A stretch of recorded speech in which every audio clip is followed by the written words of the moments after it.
Hola a todas y todos, yo soy Melanie Salgado, soy integrante del Comité Cerezo México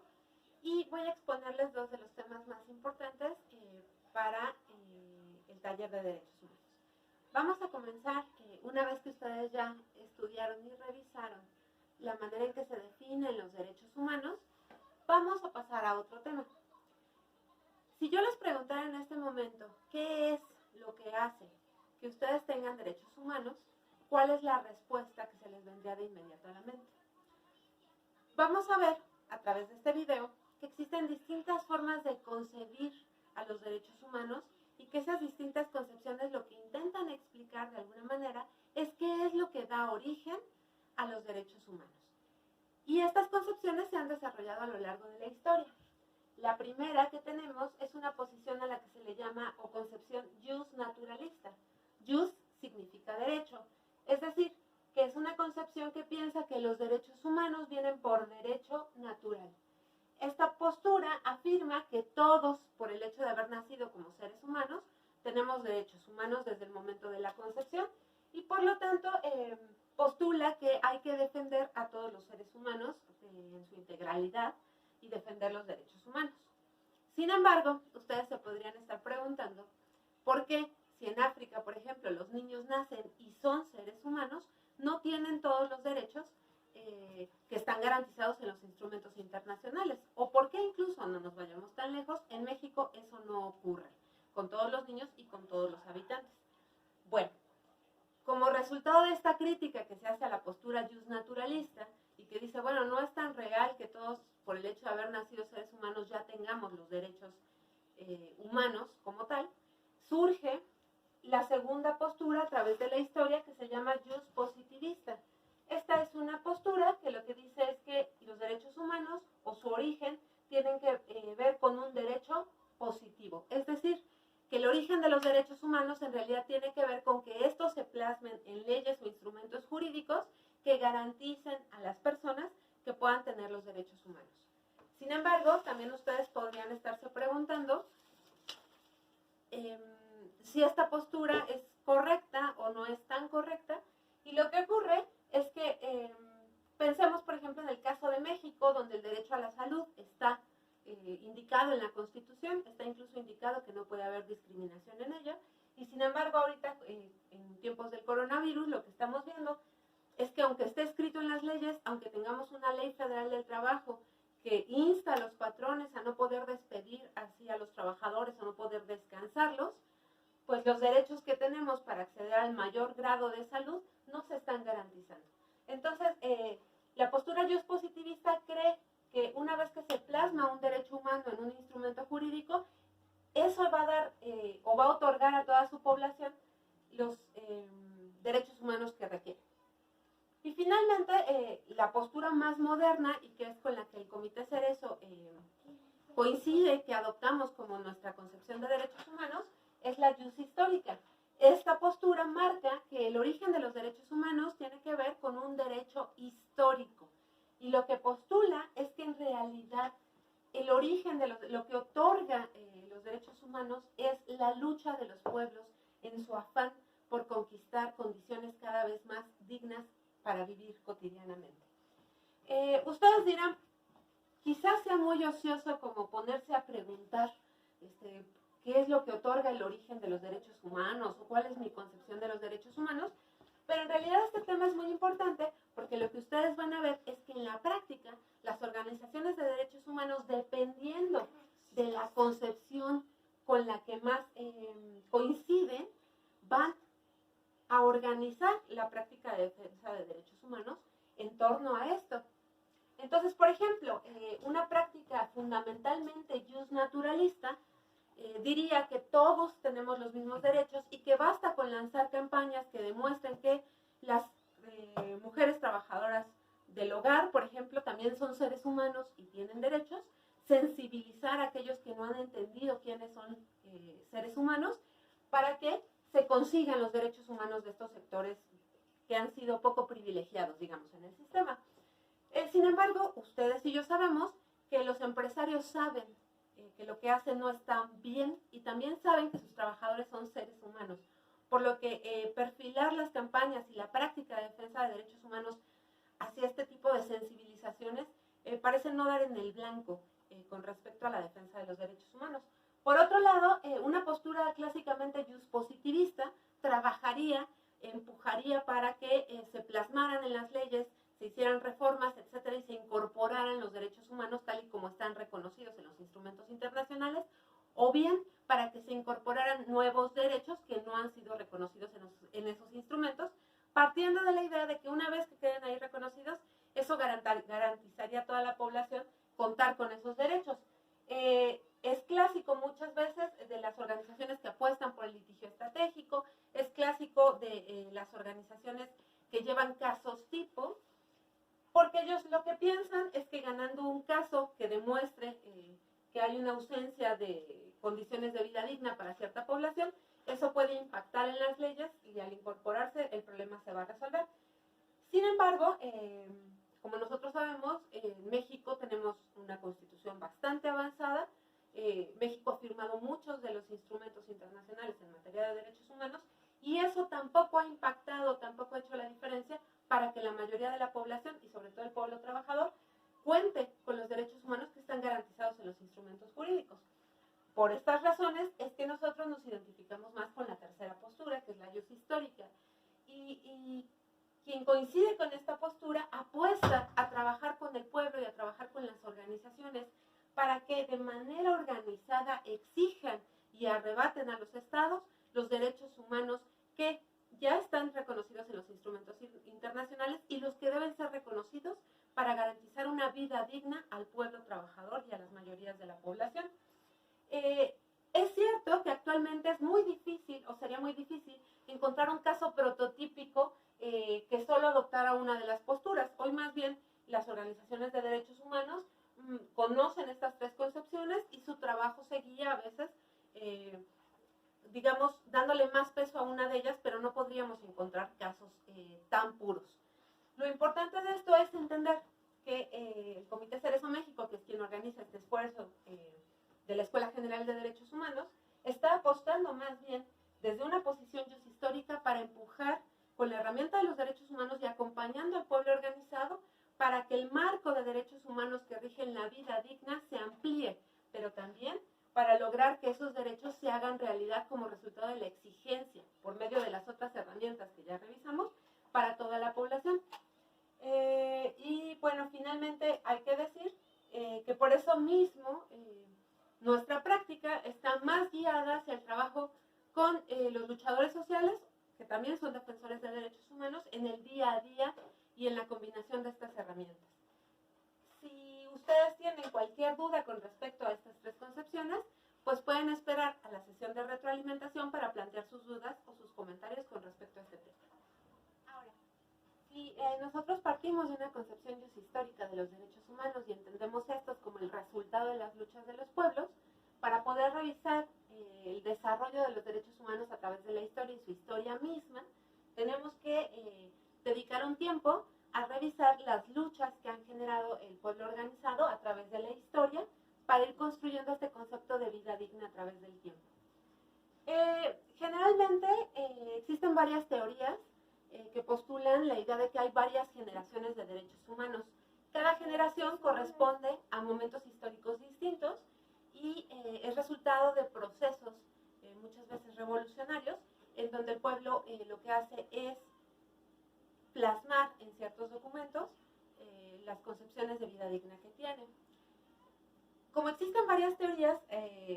las más clásicas afirman que hay 3 generaciones de derechos humanos, sin embargo también hay otras que dicen que hay 4 o 5 generaciones. Nosotros retomamos la postura que afirma que hay 3 generaciones importantes para entender desde una posición histórica el desarrollo y la historia de los derechos humanos mismos. Entonces, a la mayoría de nosotros nos han dicho que los derechos humanos surgen en un primer momento en Francia en 1789 con un documento que es muy importante y que se llama la Declaración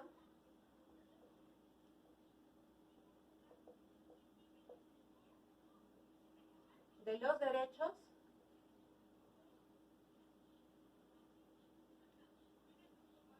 del Hombre y el Ciudadano. Es cierto también que existieron antecedentes en otros procesos históricos para que fuera como plasmándose esta idea, este concepto de los derechos humanos, pero todos reconocen que es en este documento y como resultado del proceso de 1789 con la Revolución Francesa, que surge como tal el concepto de derechos humanos. Para recordar un poco la historia, no debemos de olvidar que antes de la Revolución Francesa lo que teníamos era un sistema de producción fundamentalmente feudal y en el que políticamente la realeza era quien tenía el control político y económico de las condiciones de vida de toda la población.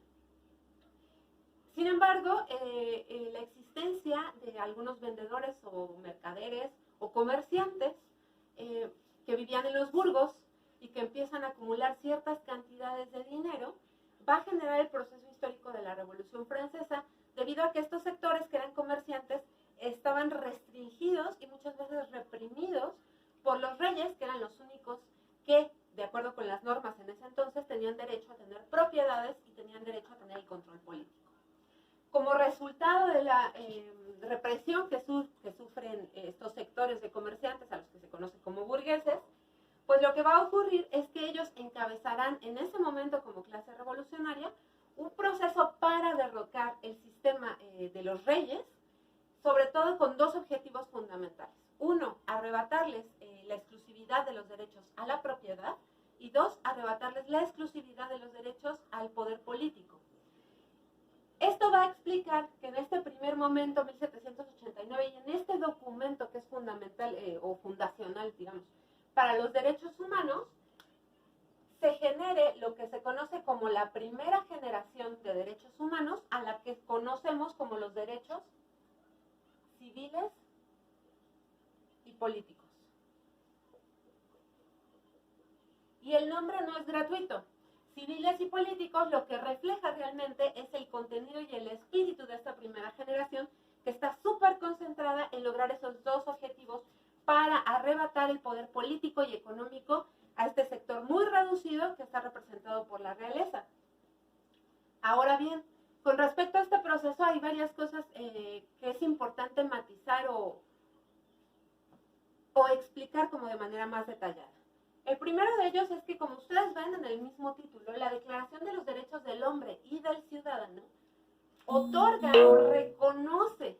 como garantes de derechos a los hombres y a los ciudadanos. Y para ese momento, quien era garante de derechos, quien es hombre y ciudadano, es un hombre que es blanco y que tiene propiedades. Todos los demás sectores que si bien participan en el proceso de la Revolución Francesa para derrocar al sistema de la realeza, quedan excluidos en el planteamiento de esta declaración. Y por lo tanto, sus aspiraciones a la vida digna, sus necesidades por transformar su realidad inmediata no quedan contenidos en esta primera generación de los derechos civiles y políticos. En el anexo 1 que les van a entregar mis compañeros del área de educación, ustedes van a encontrar una tablita donde pueden leer los ejemplos del tipo de derechos por los que pelearon los burgueses y que dejaron plasmados en este tipo de instrumentos. Por ejemplo, el derecho a la propiedad privada, el derecho a la igualdad ante la ley, el derecho a la libertad de pensamiento, conciencia y religión, el derecho a la libertad de opinión, el derecho a la justicia, el derecho a participar en la dirección de los asuntos políticos, el derecho a votar y ser votados. Si ustedes se fijan también, notarán que los derechos civiles y políticos son piedra angular del concepto de democracia burguesa que se gesta en este proceso. Entonces, este es el primer momento, es muy importante. Este primer momento explica por qué algunas de las posiciones más radicales con respecto a los procesos de lucha social afirman que los derechos humanos son una herramienta burguesa, porque el primer momento que van a tener, el primer documento que van a plasmar, la primera idea de qué es la vida digna, está aquí y tiene mucho que ver con el concepto de democracia burguesa. Y lo que sí es cierto es que los burgueses, si bien aglutinan el descontento de la población en general y de la mayoría de la población, cuando toman ellos el poder y desplazan a la realeza, no plasman en este instrumento las aspiraciones a la vida digna que tenía la mayoría de la población, sino únicamente ellos como el sector burgués, y ponen estos candados en concebir los derechos solo como para el hombre o el ciudadano, aquel que tiene propiedad, para evitar que el desarrollo de este mismo instrumento o el desarrollo de los mismos derechos humanos luego se vuelva una contraarma para que ellos se mantengan con acceso al poder civil y político. Es muy importante también, si ustedes leen los ejemplos, que noten que lo que postulan o los ejemplos de los derechos que pertenecen a esta generación son derechos individuales, es decir, que aplican sobre solo una persona. Yo tengo derecho a tener propiedad privada, yo tengo derecho a votar y ser votado, yo tengo derecho a ta. Y la otra cosa muy importante es que lo que hacen es proteger solo para aquellos que cumplen con el requisito de ser propietarios, protegen su derecho a ser propietarios y a tener decisiones políticas. Pero como no abarca toda la población, en realidad lo que vamos a ver es aquí una especie de... Es decir, como si esta generación afirma que los derechos humanos son universales, pero en su propio instrumento tiene una contradicción, porque en el propio instrumento que genera como documento no reconoce esa universalidad para toda la población. Sin embargo, bueno, sigue siendo un momento importante para el desarrollo de los derechos humanos. Y luego vamos a dar un salto grande en la historia y vamos a llegar al segundo momento en que se genera la concepción de lo que conocemos como la segunda generación de los derechos humanos. Y este momento es 1917. Si ustedes piensan, en el mundo están pasando varias cosas importantes, pero una de ellas tiene que ver con la Revolución Rusa y la conformación de la Unión de las Repúblicas Sociales Soviéticas. Y lo que va a ocurrir aquí como resultado de la Revolución Rusa es que se va a generar en ese proceso histórico otro documento que es muy importante y que lleva por título la Declaración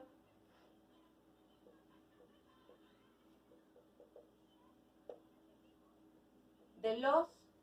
Derechos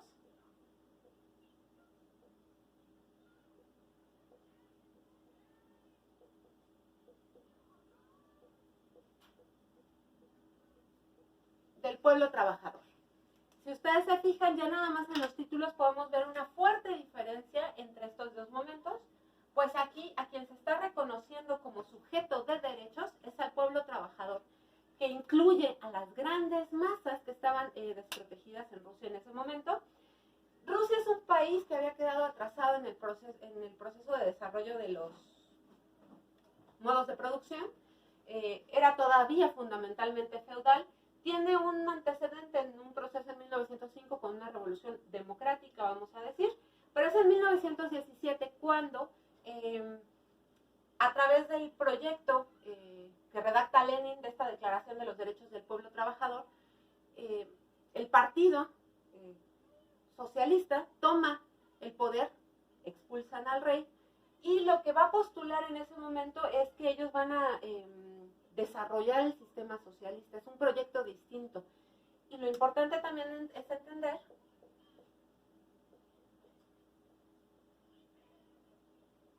que el proyecto socialista surge y se concibe como un proyecto que se opone a la concepción de democracia burguesa que se había enarbolado en este primer momento de desarrollo de los derechos humanos. Entonces, en la Declaración de los Derechos del Pueblo Trabajador, que es redactada por el mismo Lenin, ustedes van a encontrar en la columna del medio del anexo número 1 el tipo de ejemplos de los derechos que componen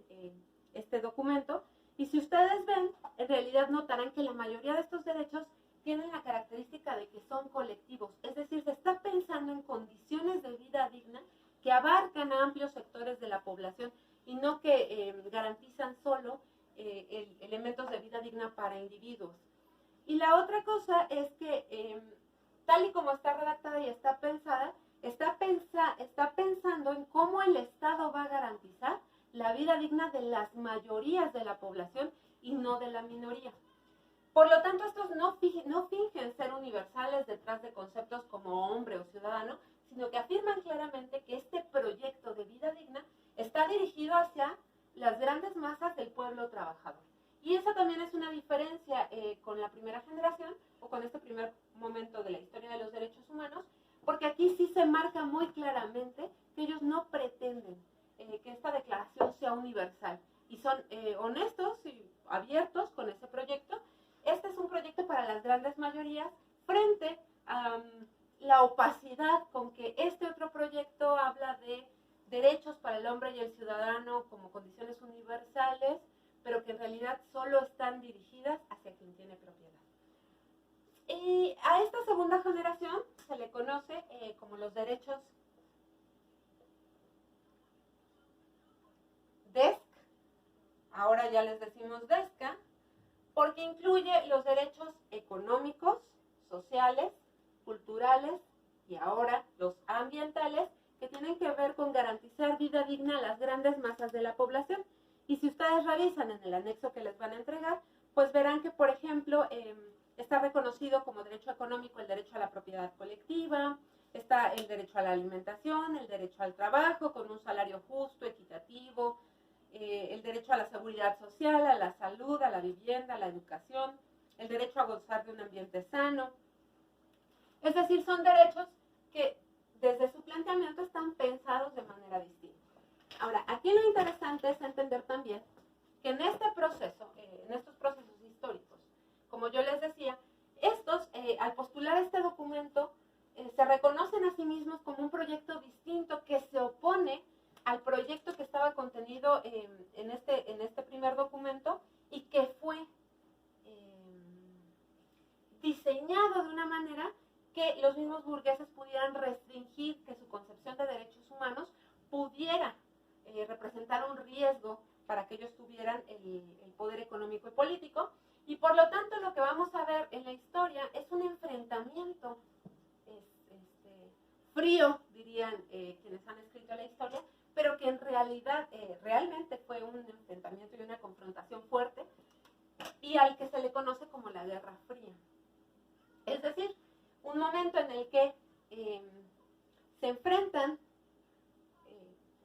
los países que están aglutinados bajo este proyecto socialista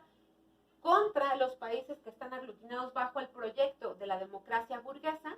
y eso va a dar, eso se manifiesta en muchas cosas de la vida cotidiana, pero también de la alta política, etcétera. Y lo decimos porque es importante entender que esta parte lanza una campaña negra y sucia en contra de este segundo momento del desarrollo de los derechos humanos y en contra de este proyecto de vida digna colectiva. Lo que vamos a ver durante el proceso de la Guerra Fría es una confrontación ideológica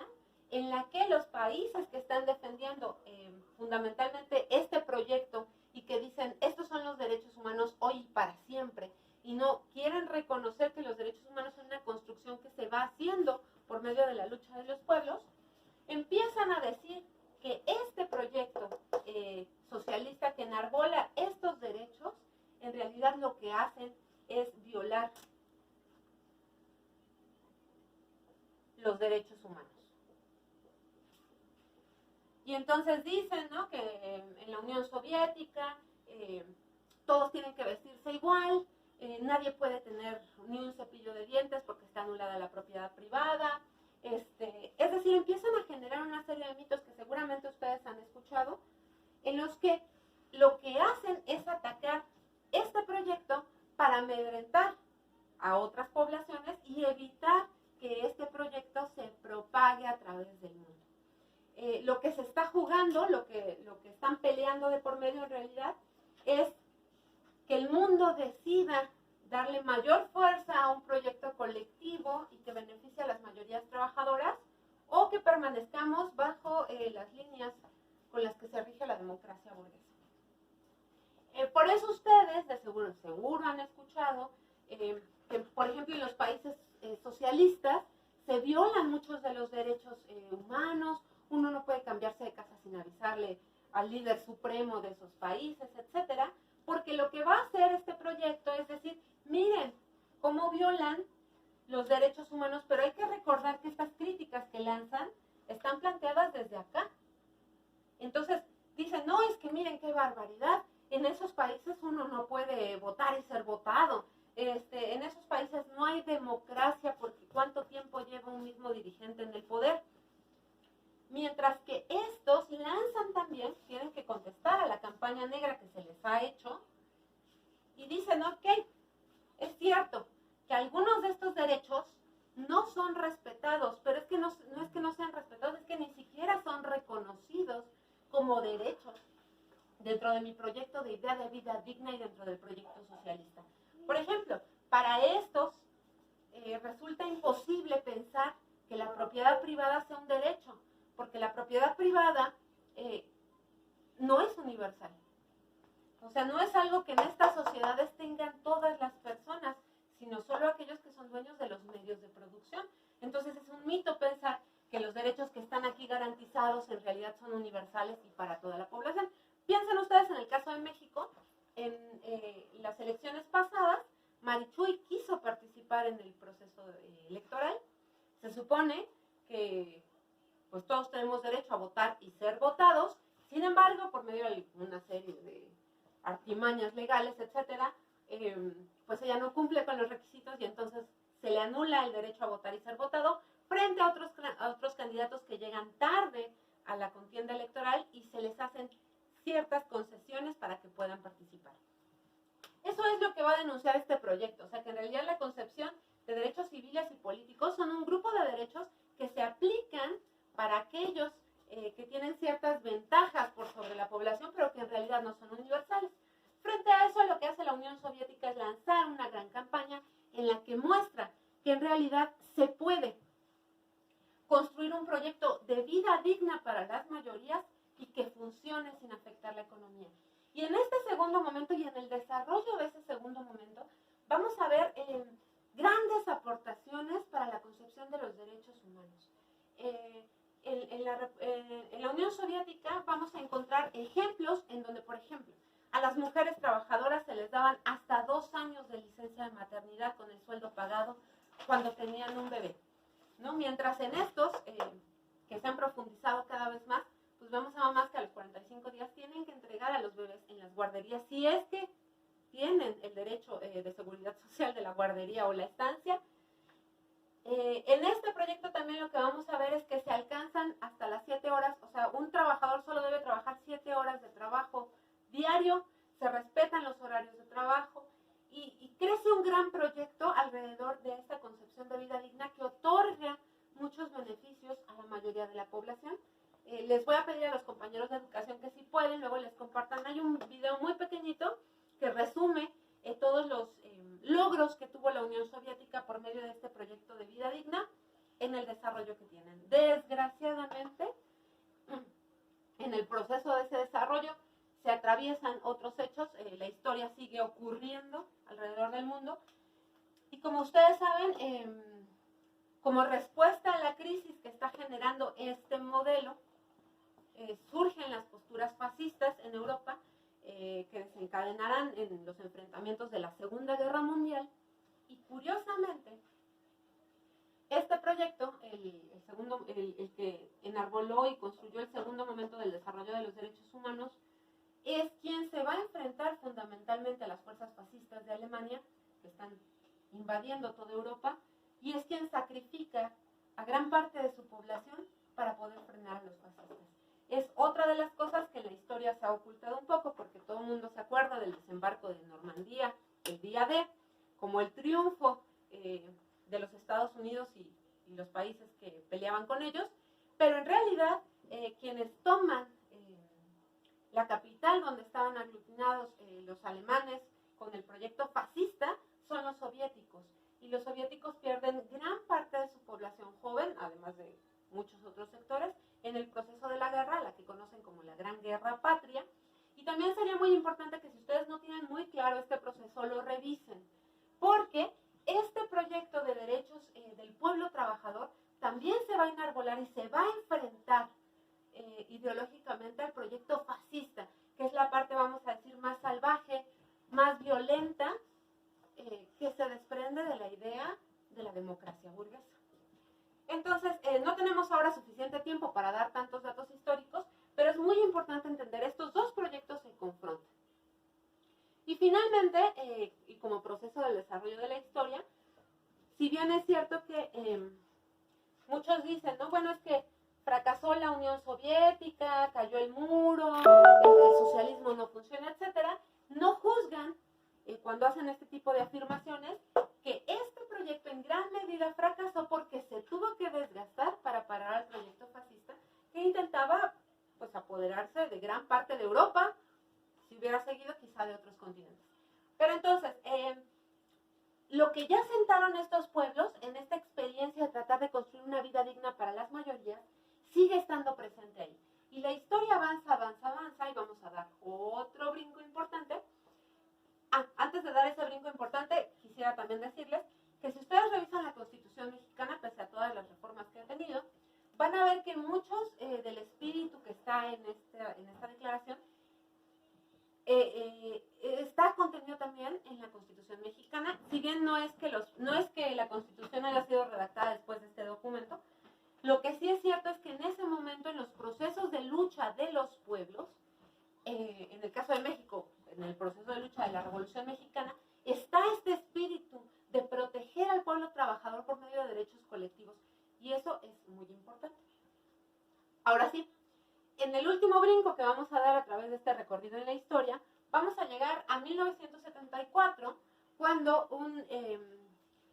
presidente mexicano, famoso en política exterior por sus posturas súper abiertas, súper avanzadas, pero también famoso en nuestro propio país por los procesos represivos que desencadenó y por la fuerte represión que desató en contra de las guerrillas urbanas que en ese momento había y también rurales. Luis Echeverría en 1974 redacta un documento al que se le conoce como la Declaración de Argel. Resultado de este proceso de confrontación del que hemos hablado entre estos dos proyectos de vida digna que se gestan en dos momentos históricos distintos, para estos momentos la Guerra Fría se sigue viviendo. Y lo que vemos para estos años son dos cosas interesantes. Una, que existen otros países en América Latina, por ejemplo Cuba, que han tratado de replicar este proyecto socialista de vida digna en sus propios países. Y que hay otros procesos revolucionarios que están reivindicando este tipo de proyecto. Pero al mismo tiempo, en el continente africano, lo que vemos es que quienes defienden y enarbolan el proyecto de democracia burguesa tienen bajo su control, son dueños todavía de naciones africanas, a las que explotan, a cuyo pueblo explotan y depredan los recursos de esos pueblos, pues para construir la riqueza de algunos de los países de Europa. Entonces, en medio de esta confrontación a la que ha dado lugar lo que se conoce como la Guerra Fría, lo que vamos a ver es que para 1974 hay varios procesos revolucionarios en África, pero también en América Latina, que están tratando de defender este proyecto. Y entonces, en México, la política exterior decide que para cubrir las eficiencias del propio Estado mexicano para con su población y para cubrir también la encarnada represión, lanza una política exterior que es muy reconocida por su avanzada en materia de derechos humanos. Entonces, Echeverría redacta la Declaración de Argel, que es un documento en donde están reconocidos la tercera generación de derechos humanos, a los que también se les conoce como los derechos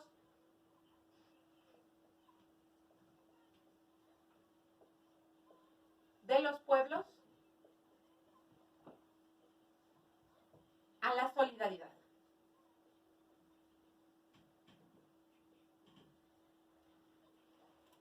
Y fundamentalmente, si ustedes revisan en su anexo 1, verán que contiene derechos como el derecho a la paz, el derecho al desarrollo económico, el derecho a la autodeterminación política, económica e ideológica de una nación, y el derecho a la solidaridad entre naciones. No hay que confundir estos postulados con todos los derechos específicos que tienen a la autodeterminación los pueblos originarios, sino que más bien esta declaración, su espíritu lo que dice es, a ver, estos dos proyectos se están dando con todo y están intentando, pues, uno desprestigiar al otro, etcétera. Y entonces Estados Unidos, que es uno de los países que ha defendido a capa y espada la democracia burguesa, acusa algunos de los representantes de este segundo momento del desarrollo de los derechos humanos, porque dicen, no, es que estos están ayudando a la gente que se está rebelando en Argelia, están ayudando a la gente que se está rebelando en Nicaragua, están ayudando, y eso no se vale. Y de hecho lanza todo un proceso de represión, nosotros sabemos que encabezó muchos de los procesos contrarrevolucionarios en los países latinoamericanos, por ejemplo. Creo que también mis compañeros de educación les pueden compartir por ahí algunos de los documentos o videos que tenemos con respecto al el proceso de los Irán Contras en Nicaragua, con respecto al Plan Cóndor, para que ustedes vean que la Guerra Fría, si bien nunca implicó un enfrentamiento entre quienes representaban estos proyectos en sus territorios,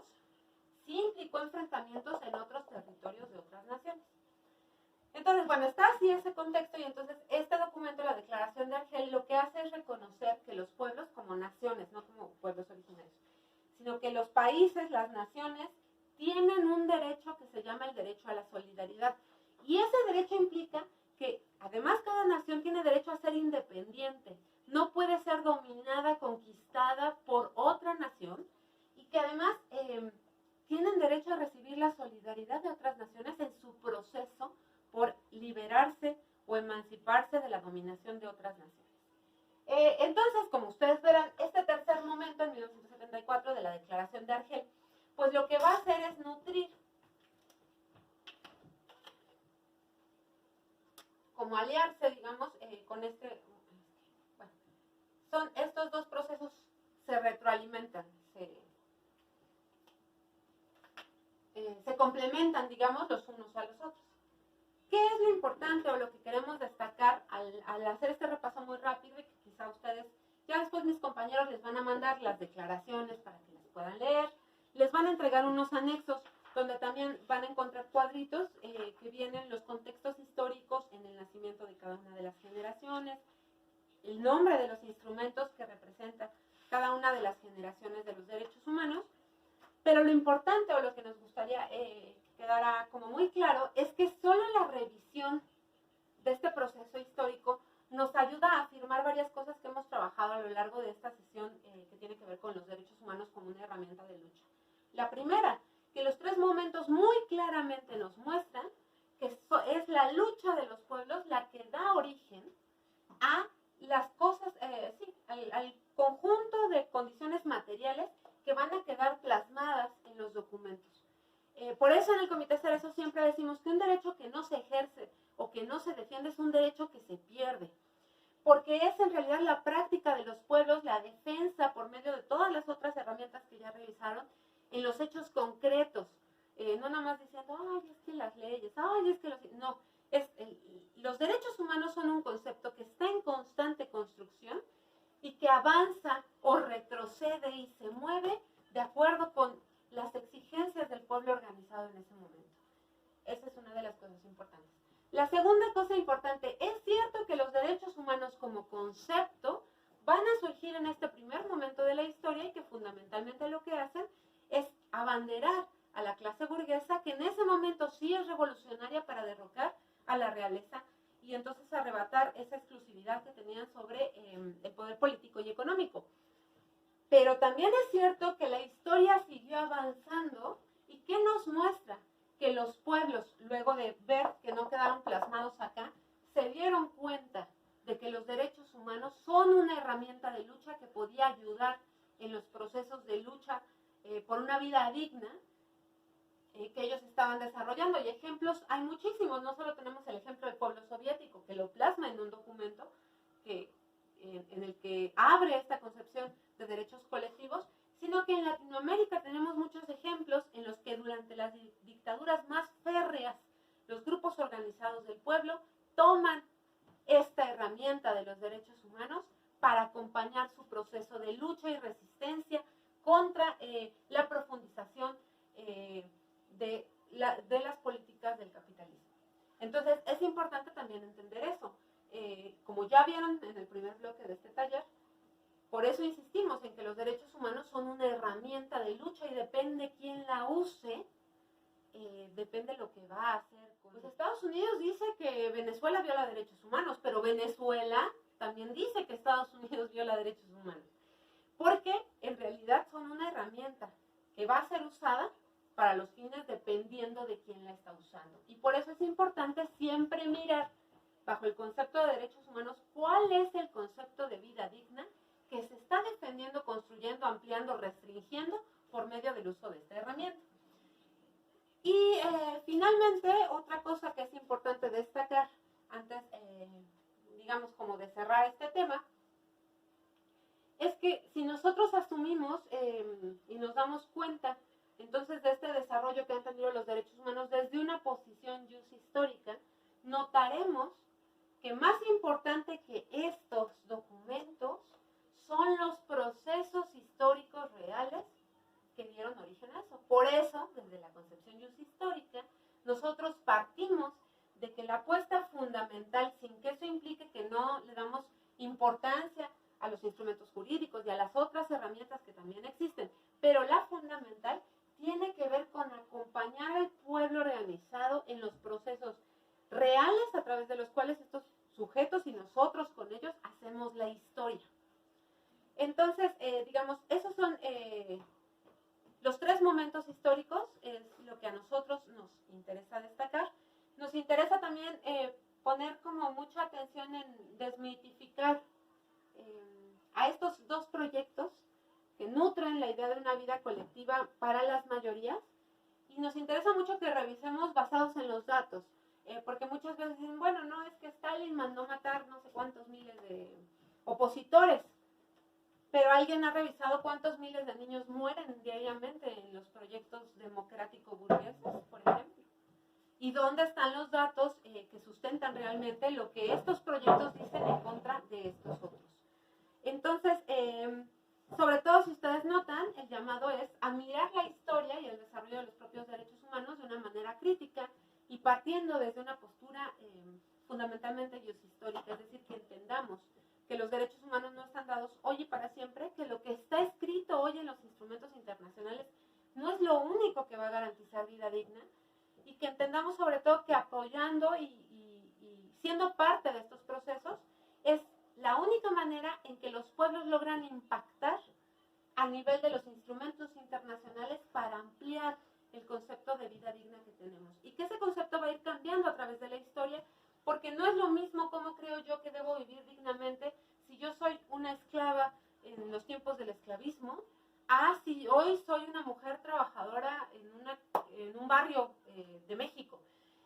La idea que tenemos de los componentes que deben integrar la vida digna se van modificando, y cada proceso que ocurre es una oportunidad para que junto con el pueblo organizado ensanchemos esta concepción de qué incluye la vida digna de los pueblos. Por ejemplo, en estos tiempos de coronavirus, ustedes a lo mejor han podido revisar los materiales que lanzamos como Comité Cerezo con respecto a 10 puntos que deberían de estar garantizados para la población mexicana con respecto al momento de la epidemia que se está viviendo.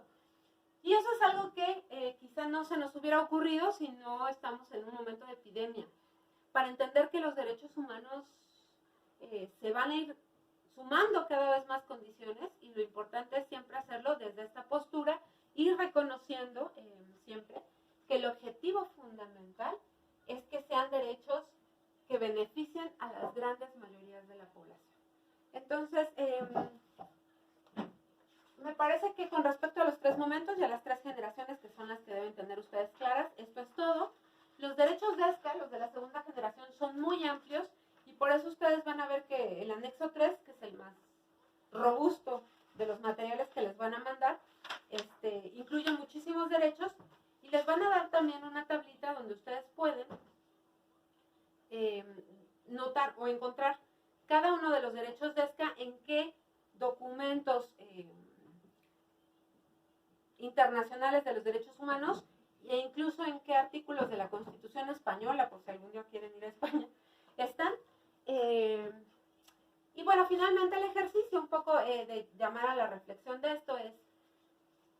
piensen ahora ustedes, a la luz de lo que hemos revisado en este video, como ejercicio de reflexión, si ustedes tienen una práctica concreta en la Y luego díganme esos derechos, a qué generación o a qué momento del desarrollo de los derechos humanos pertenecen, para que ustedes puedan nutrir también luego el proceso que están haciendo a partir de la práctica que han generado los pueblos en la lucha por eso. Entonces, no sé si habrá oportunidad como tal, sé que va a haber una sesión de retroalimentación, pero podrían darse a la tarea de identificar esos derechos e identificar la generación o el momento de desarrollo histórico en donde surge esa idea de ese derecho como una condición necesaria para la vida digna de los pueblos.